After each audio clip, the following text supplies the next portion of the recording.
Kalau kita bingung, ingatlah apa yang harus kita kerjakan. Ingat tentang apa yang harus kita kerjakan, apa yang harus kita kerjakan. Tidak ada yang namanya menyesal. Kita tidak perlu bekerja dengan buru-buru. Santai aja kalau kita ingat tentang apa yang harus kita kerjakan. Seringkali kita nunda. Kenapa pekerjaan bisa tertunda? Karena kita seringkali lupa tentang apa yang harus kita kerjakan. Dan menunda itu menyenangkan. Dan Anda tidak sadari menunda awal dari penderitaan.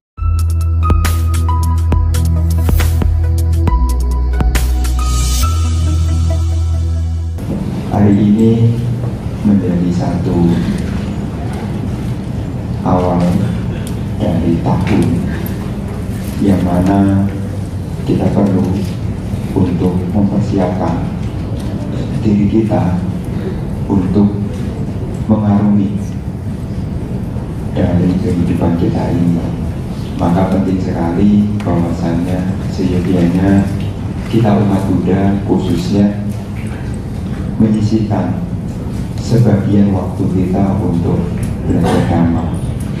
Karena belajar Dhamma ini bukan hanya sarana untuk menambah pengetahuan, tetapi juga dengan belajar Dhamma ini membantu kita bisa menjalankan hidup ini dengan tenang. Karena sesuatu hidup kita ini tanpa ketenangan, apa yang kita miliki ada yang kurang. Maka saya harapkan kita bisa menyisihkan waktu kita untuk belajar Dhamma, supaya kita punya pengetahuan dan akhirnya kita punya ketenangan. Sebetulnya kita semua ini hebat, hanya masalah yang satu, kurang tenang. Sebetulnya masalah itu sudah ada jawaban, karena di dunia ini semua ada jawaban. Hanya kurang tenang, jadi jawabannya jadi ketinggalan. Kadang-kala kita sudah persiapkan masa-masa, tapi juga ada sesuatu yang kurang, karena kuncinya kurang tenang.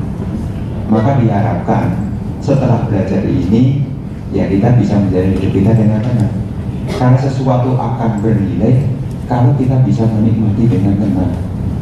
Makan itu terasa enak kalau makannya dengan tenang. Tidur bisa nyenyak kalau tidurnya dengan tenang. Meninggal dengan bahagia kalau meninggalnya dengan tenang. Jadi semua ya kita harus belajar tenang. Karena makin kesini makin sedikit orang yang bisa tenang. Maka untuk mencapai ketenangan ini tidak ada yang namanya gratis. Tidak ada yang namanya gratis. Maka di dalam khotbah-khotbah Sang Buddha untuk membantu seseorang untuk mudah, maka Sang Buddha itu seringkali menggunakan perumpamaan. Karena perumpamaan adalah sesuatu yang mudah diingat. Maka orang dulu, saya tidak tahu siapa yang menggagas tulisan ini, tapi tulisan ini cukup terkenal. Jadi tidak ada makan siang yang gratis. Ini sebetulnya adalah satu perumpamaan yang sangat mudah untuk diingat. Kenapa pakai kata makan? Karena semua orang ini pada dasarnya ini bergembira dan senang urusan makan.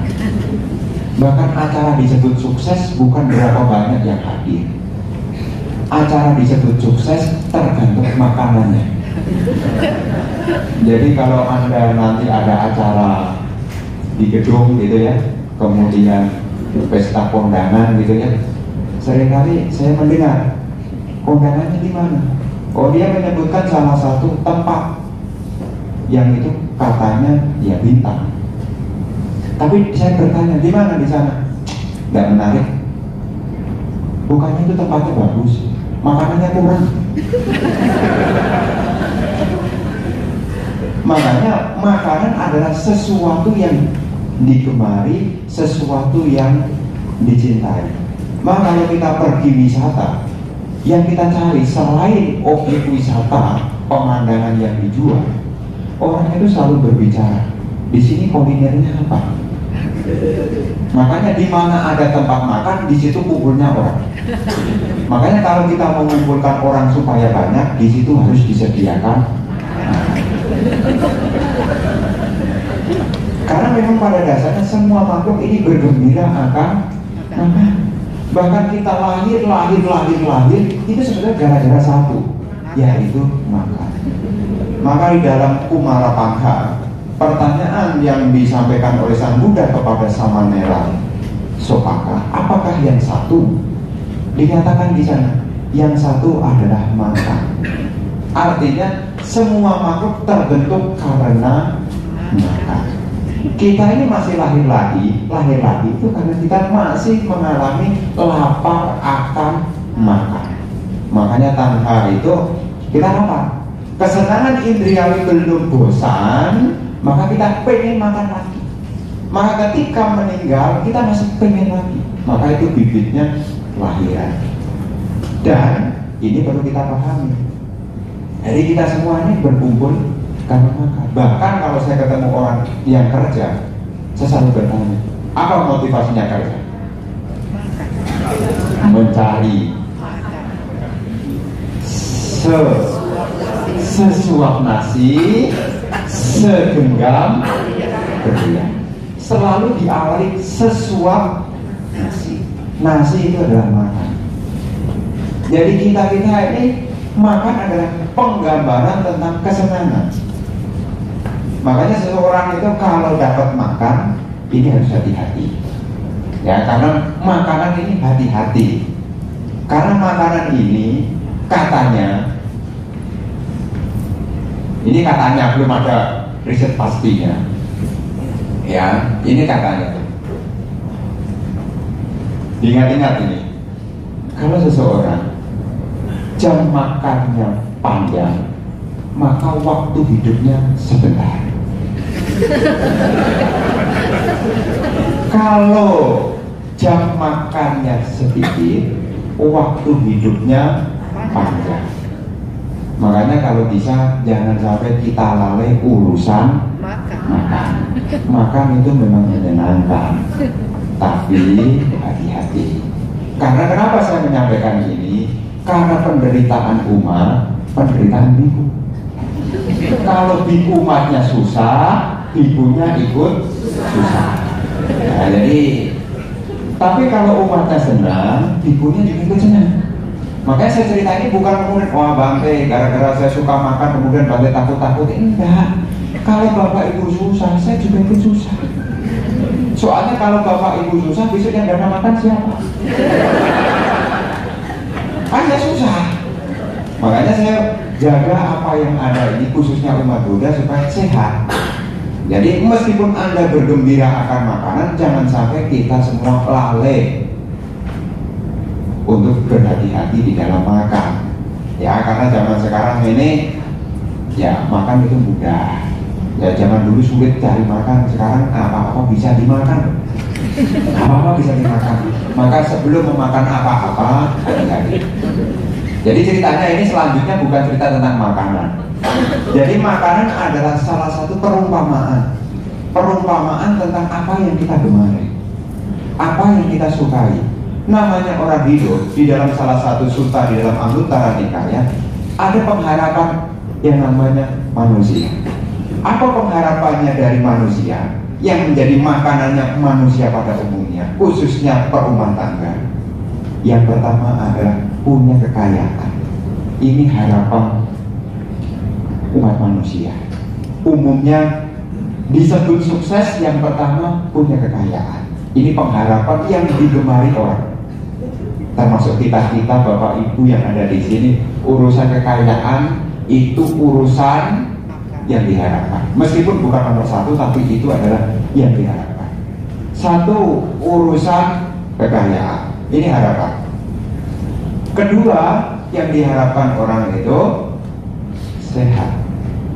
Artinya di sini ya punya usia panjang. Punya usia panjang. Ini harapan. Jadi punya kekayaan, punya usia panjang, kemudian bisa menikmati apa yang dimiliki.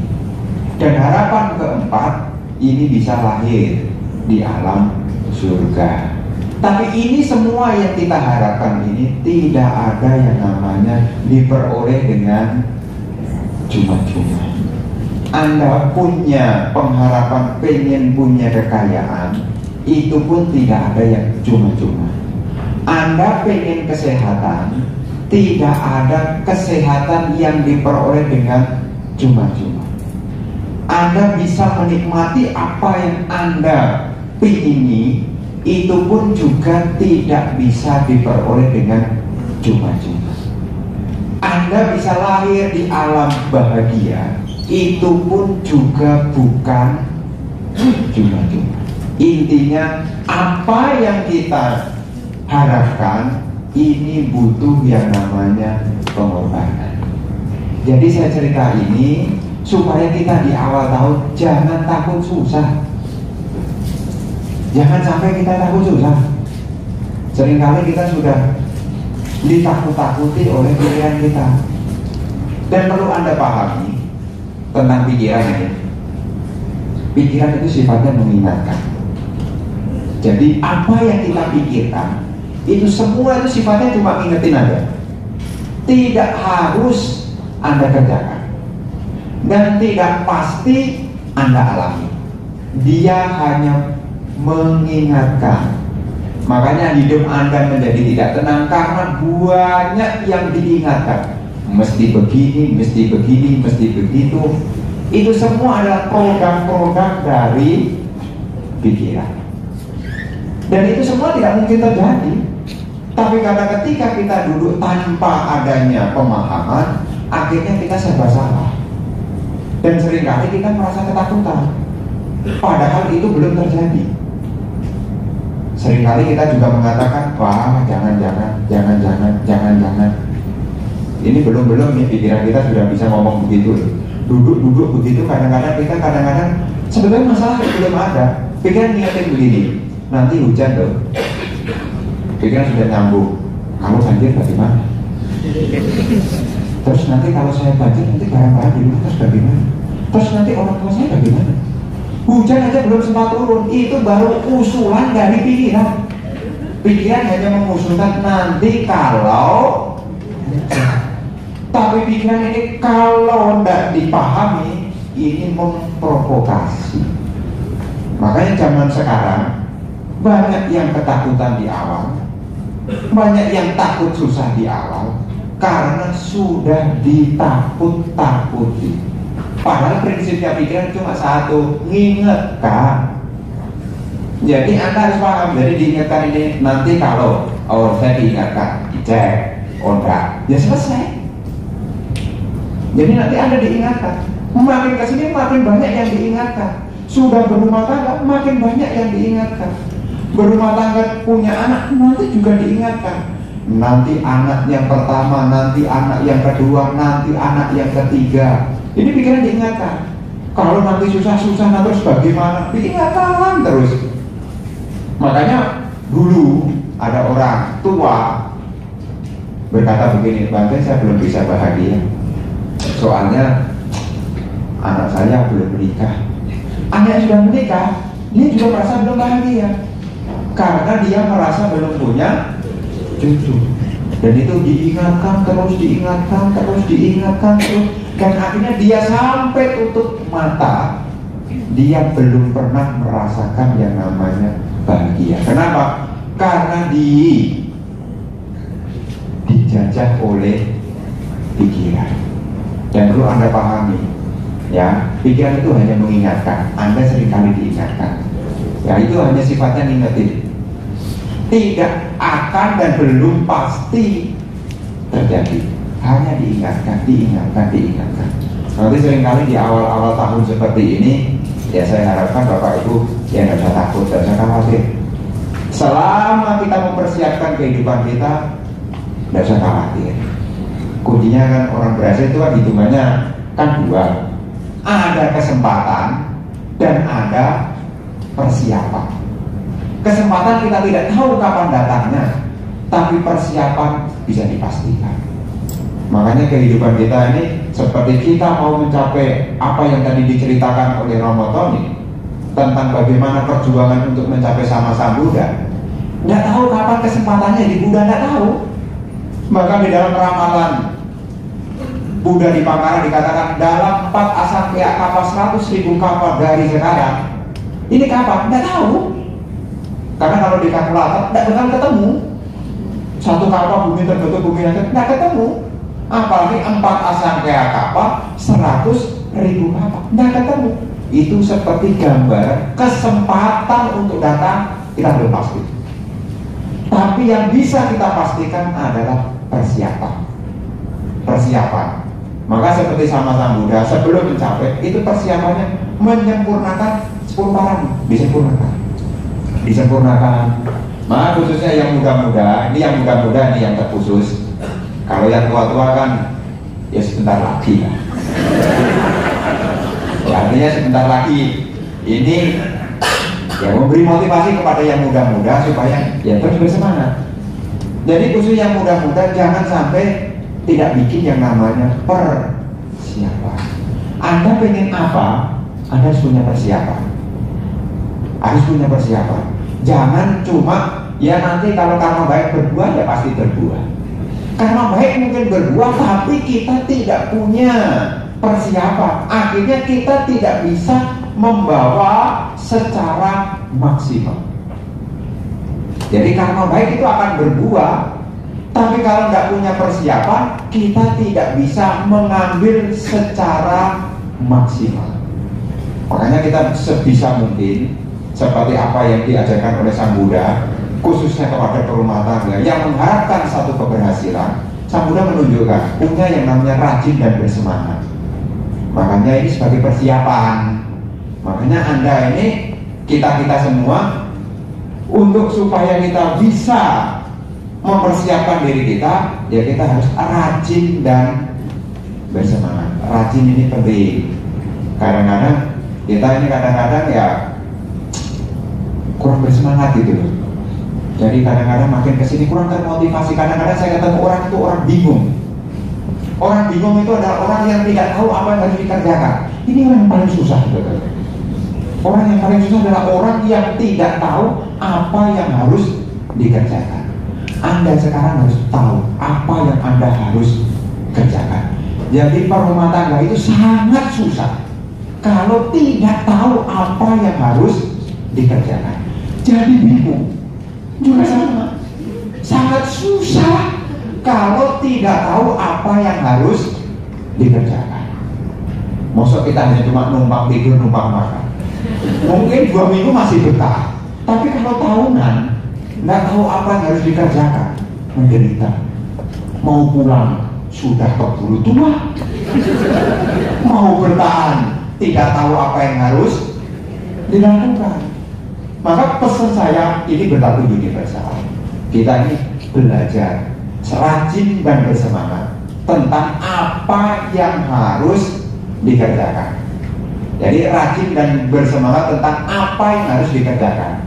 Kadang-kadang ibu-ibu di rumah ini kadang-kadang bingung. Kalau bingung itu kadang-kadang balik lagi. Namanya orang bingung mau maju, itu kadang-kadang namanya bingung balik. Maka banyak ibu-ibu yang sudah ngantar anaknya ke sekolah balik menjadi anak-anak. Jadi anaknya sekolah, ibunya main game. Jadi sambil nungguin anaknya itu ada yang biru, merah.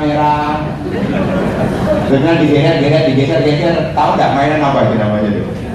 Itu saya pernah diundang ke salah satu sekolah, saya ngisi. Saya lihat ibunya, loh, ini taman kanak-kanak kok yang masuk kok malah ibunya. Jadi ibunya itu karena tidak tahu apa yang harus dikerjakan, tidak tahu apa yang harus dikerjakan. Jadi nungguin anaknya ngerjainnya begitu karena tidak tahu apa yang harus dikerjakan. Maka saya pesan di awal tahun kita harus punya planning nih, apa yang harus dikerjakan, apa yang harus dikerjakan. Jangan sampai Anda bengong nunggu. Dan orang yang paling menderita adalah orang yang tidak jelas. Malam terasa panjang bagi orang dalam kondisi kebingungan. Maka jangan sampai hidup kita bingung. Kita harus renungkan baik-baik. Saya ini mau apa yang harus saya kerjakan. Meskipun awalnya kita tahu, lama-lama kita tidak tahu. Ngerintis usaha sudah jalan. Kalau sudah jalan kadang-kadang kita jadi bingung. Apa yang lagi yang harus saya kerjakan? Kalau sudah bingung apa yang harus kita kerjakan, kadang-kadang mulai aneh-aneh. Karena nggak tahu apa yang harus dikerjakan. Nah, ini kembali. Jadi kita mesti rajin dan bersemangat. Kenapa saya sampaikan begini? Makin kesini semangatnya makin kurang. Isinya di mana-mana, isinya begini yang ketemu, yang begini. Ini belum umum, masih khusus-khusus. Isinya cuma ngeluh, tak gitu. Ngeluh, apa ngeluh? Oh Bante susah. Udahlah sebentar, mana bisa Bante? Ini yang ketemu nih. Kalau yang nggak ketemu nggak tahu ceritanya. Jadi yang ketemu, wah Bante sekarang sulit. Udahlah tunggu dulu, kamu belajar lagi. Tapi kan saingannya banyak. Iya, makanya belajar, bikin persiapan. Gimana mau persiapan? Kita ini terbatas. Kamu sudah ketemu dengan begini, sudah dulu. Kamu ke lantai 3 dulu dah. Kamu bakar lupa dulu. Baca dulu dah. Nanti kalau sudah nanti turun. Nanti kita ngobrol lagi. Karena kalau memberitahu orang kondisinya sudah begini, kita nggak bisa gitu. Dan jangan sampai kita di bagian yang begitu. Jadi kalau kita membatasi diri kita jadi terbatas. Karena kita tidak tahu apa yang terjadi. Kuncinya cuma satu, apa yang kita siapkan. Keberuntungan Anda tergantung apa yang Anda siapkan. Karena meskipun kita punya tandon air yang berisi air yang banyak sekalipun, kalau airnya itu sudah kita isi dengan maksimal, kita buka kerannya, kalau kita tidak punya persiapan, berapa banyak air yang bisa kita bawa? Berapa banyak air yang bisa kita bawa? Kalau kita punya tandon berisi air, ini seperti orang yang punya kumpulan kebajikan. Kalau dibuka kerannya, keluar enggak airnya? Keluar. Tapi berapa banyak air yang bisa kita bawa? Tergantung persiapan kita. Kalau tidak punya persiapan, apa yang dilakukan? Cuma pakai tangan. Seperti di toilet itu. Karena tidak ada persiapan, jadi ke toilet cuma pakai tangan. Jadi dapatnya seberapa? Setengah. Kalau rumahnya di BSD, kira-kira airnya sampai nggak di BSD? Kalaupun sampai, seberapa sampai? Beda kalau yang sudah persiapan, punya tandon, dibuka, bawa gligien, tabungan air yang haluan itu, buka, dapatnya lebih banyak. Maka kita ini semua sebetulnya bisa berhasil kok, asal kita punya persiapan. Hidup kita sebenarnya sama kok. Kita ini dibangun dari kesamaan. Masalahnya cuma satu, persiapannya kita beda-beda. Ada yang disuruh belajar Bante pusing. Ada yang disuruh begitu. Ada yang bilang disuruh belajar, enggak bakat. Padahal dicoba aja belum. Sudah pakai indra ke-6 dulu. Ini rasanya enggak cocok ya. Kemudian cocok-cocokan dengan elemen yang dia miliki. Wah, ini rasanya belum nih. Dicoba dulu. Karena kita akan ada kemungkinan selama kita ada yang namanya persiapan. Kalau tidak punya persiapan, ya tidak punya apa-apa. Anda pengen punya, tapi tidak punya persiapan. Karena semua ini ya harus ditunjang oleh persiapan. Maka mesti rajin bersemangat. Ini persiapannya. Jadi kita mesti rajin dan bersemangat. Terus yang kedua, supaya pengharapan kita ini bisa tercapai, kalau sudah mencapai apa yang kita miliki, maka kita harus belajar untuk menjaga. Makanya nyari sama jaga mana lebih gampang? Nyari sama jaga mana lebih gampang? Nyari. Tapi kalau kita punya pengharapan besar, apa yang sudah kita dapat, seyogianya kita juga mampu untuk menjaga, dijaga baik-baik. Jadi semuanya tidak ada yang gratis, ya Anda mesti jaga. Karena kalau tidak Anda jaga, bisa dijaga orang lain. Seperti Anda punya kekayaan, kalau Anda tidak jaga, kekayaan itu bukan hilang, tapi dijaga oleh orang lain. Maka kita selain bersemangat, kita harus menjaga apa yang kita punya. Dan yang ketiga, ya jangan sampai salah bergaul. Ya, jadi semua ini tidak ada yang gratis. Maka kita harus pandai-pandai mencari teman. Ya, jadi kalau tidak hati-hati mencari teman ini masalahnya jadi panjang. Karena kita ini adalah makhluk sosial. Makhluk sosial itu bergantung dari sosial. Dengan siapa kita bergaul, jadilah kita. Kalau kita bergaulnya dengan orang yang malas, untuk bersemangat agak berat. Kalau kita bergaul dengan orang buruk, untuk baik agak berat. Mau mendengarkan dhamma, kalau salah bergaul, kamu mau kemana? Mau ke pik? Piknya di mana? Biar ada Dharma Suci. Minggu lalu kamu sudah ke Dharma Suci. Masa minggu ini ke Dharma Suci lagi? Saya mau mendengarkan Bante ceramah. Kan kamu sudah ketemu Bante. Itu kalau kita punya yang namanya salah bergaul. Maka tidak ada yang sesuatu yang gratis. Kita harus pandai-pandai memilih mana teman yang baik, mana teman yang buruk. Karena pertemanan itu mempengaruhi kehidupan Anda. Karena kita ini juga dibuat oleh dengan siapa kita bergaul. Kalau kita bergaul dengan teman yang salah, ya kita akan ikut salah juga. Maka hati-hati ya dalam pergaulan, hati-hati. Dulu Anda jadi orang baik. Jadi orang baik itu kalau tidak dijaga itu bisa geser. Bisa geser. Dulu Anda menjadi orang yang buruk, tapi kalau bergaulnya benar, Anda bisa geser. Karena hidup ini sifatnya tidak pasti. Dengan siapa Anda bergaul, itu akan menjadi diri Anda. Maka nanti kalau bergaul, hati-hati, hati-hati. Apalagi sekarang eranya sosmed, tidak ada batasan. Anda tidur, Anda ketemu teman. Anda mau tidur, Anda juga buka status Anda punya teman. Bahkan kadang-kadang mau tidur pun Anda juga WA-an sama teman. Membangun tidur yang dibuka pertama kali untuk melihat WA-nya teman. Karena sudah zamannya begitu.